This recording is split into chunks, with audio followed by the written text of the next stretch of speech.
Hello, and welcome to this explanation of Community Choice Aggregation, or CCA. My name is Ben Freevert, and I represent Rocktricity.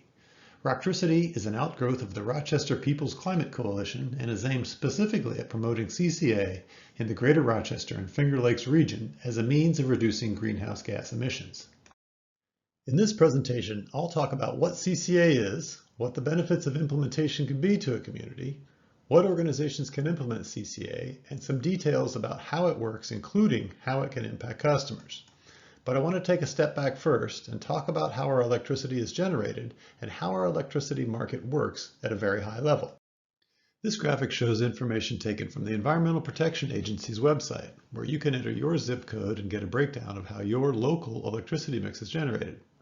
Here in the greater Rochester area, about 30% of our electricity is generated using fossil fuels, about 31% from nuclear, and the remainder from renewable sources. I'll come back to this graphic, but want to first look at an example electric bill. This is an example electric bill in National Grid service territory. The first thing I want to point out is that the bill is divided into two parts. The delivery service is shown at the top, and the supply service is at the bottom. The delivery is the part that earns the utility, National Grid in this case, their profit, not the supply. Delivery involves getting the electricity to your home via the grid. Your utility is responsible for operating and maintaining the infrastructure that constitutes the grid, at least at your local distribution level. Supply, on the other hand, is the actual product, the electricity.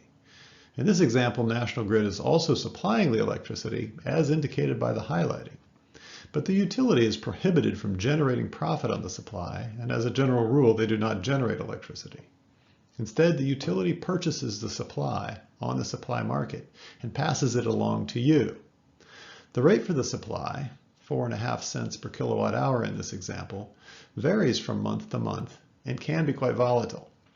Per state regulations, as the utility for the territory in which the bill is issued, the utility is the default supplier, meaning that if the customer doesn't choose a supplier other than the utility, then that utility serves as a supplier.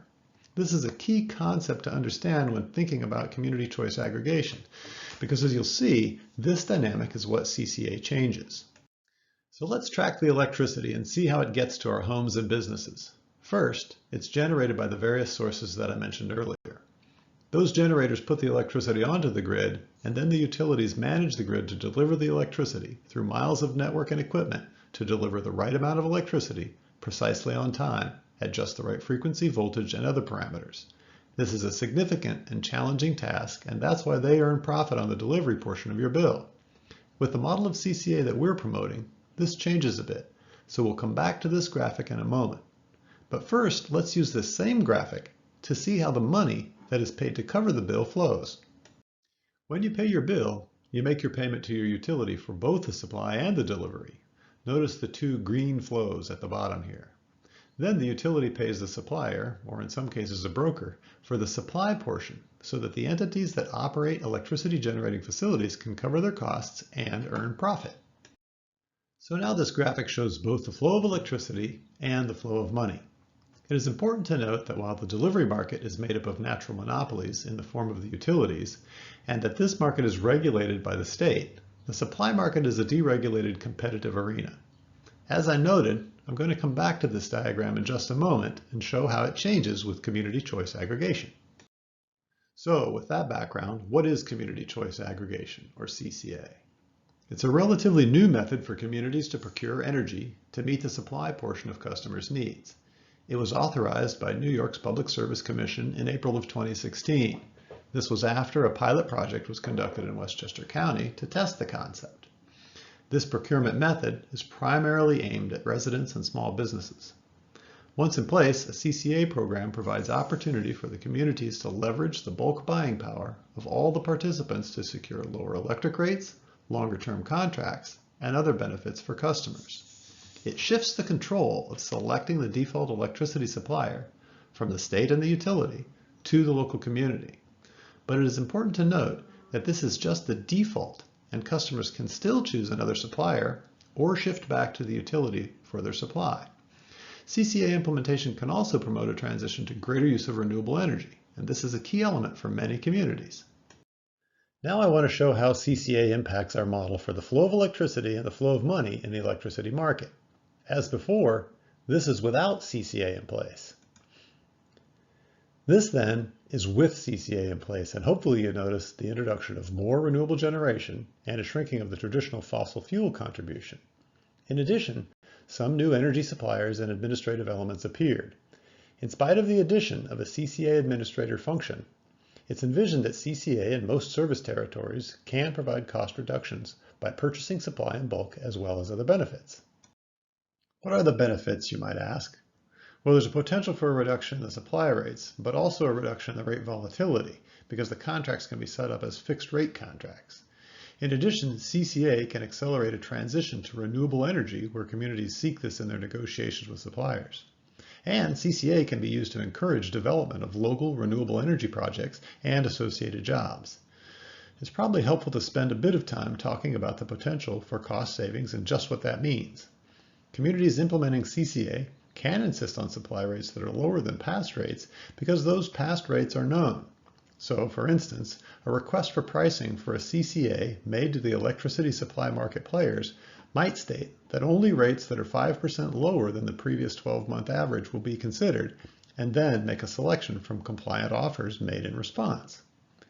It is much more difficult to guarantee savings going forward, particularly for any given month, because of the volatility in the market.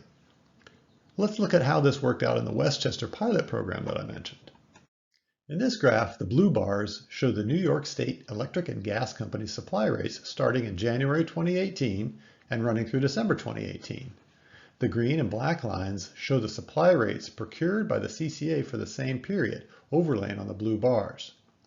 The black line is the CCA rate for the conventional electricity mix at 6.95 cents per kilowatt hour, while the green line is the 100% renewable rate at 7.27 cents per kilowatt hour.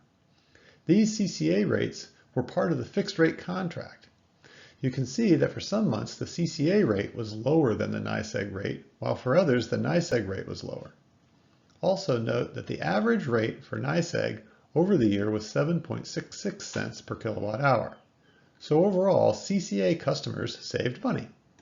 So what organizations can put CCA in place? Well, in New York, villages, towns, and cities can, and while counties are prohibited from implementing CCA, they can support efforts within their jurisdiction.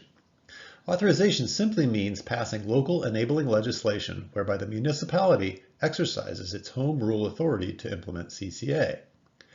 What does this action then permit the municipality to do? Well, authorizing CCA allows a municipality to begin working with the utility to collect data about how much energy might need to be procured under the CCA. The municipality can aggregate electric supply, gas supply, or both. It can also include other features such as energy efficiency programs or community solar projects, but these aspects are still maturing in New York and implementation methods are still being developed. For CCA in general, customers are enrolled into the program on an opt-out basis, meaning they are in the program automatically unless they take action to decline participation. At Rocktricity, we believe these programs should be implemented so that customers can opt out easily using a variety of methods at any time during the program without incurring a penalty. Customers who have already chosen a third-party electric supplier are not automatically enrolled, but can opt in later if they choose to, like when their supply contract ends. And perhaps most importantly, CCA programs can choose 100% renewable electric supply as the default. This is the approach that we at Rocktricity are promoting. So next, let's examine how this affects the choices that customers currently have for electric supply.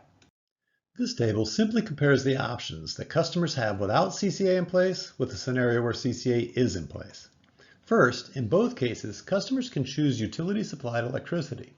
Without CCA, this is the default, but with CCA in place, customers need to simply opt out of the CCA program. Next, in both cases, customers can choose a third-party supplier, an ESCO. As mentioned, with CCA, customers who already have a third-party supplier are not automatically in the program, and those that want to switch to a third-party supplier can opt out of the CCA. Finally, with a CCA program that meets the community's expressed desires, customers can enjoy benefits negotiated from a strong position due to the large amount of supply being purchased. This is effectively a new option not available without CCA.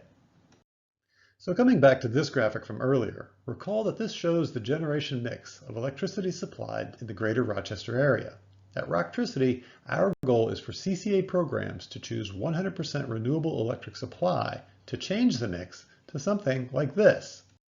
We realize that completely eliminating electricity generated using fossil fuels is an ambitious goal, but without ambitious goals, we will never make the kind of progress toward renewable energy that we need.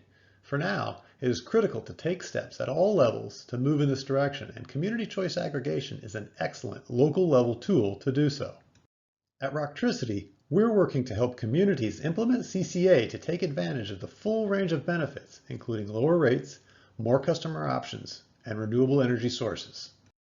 If you have questions about community choice aggregation or the information presented here, contact us at rocktricity.com.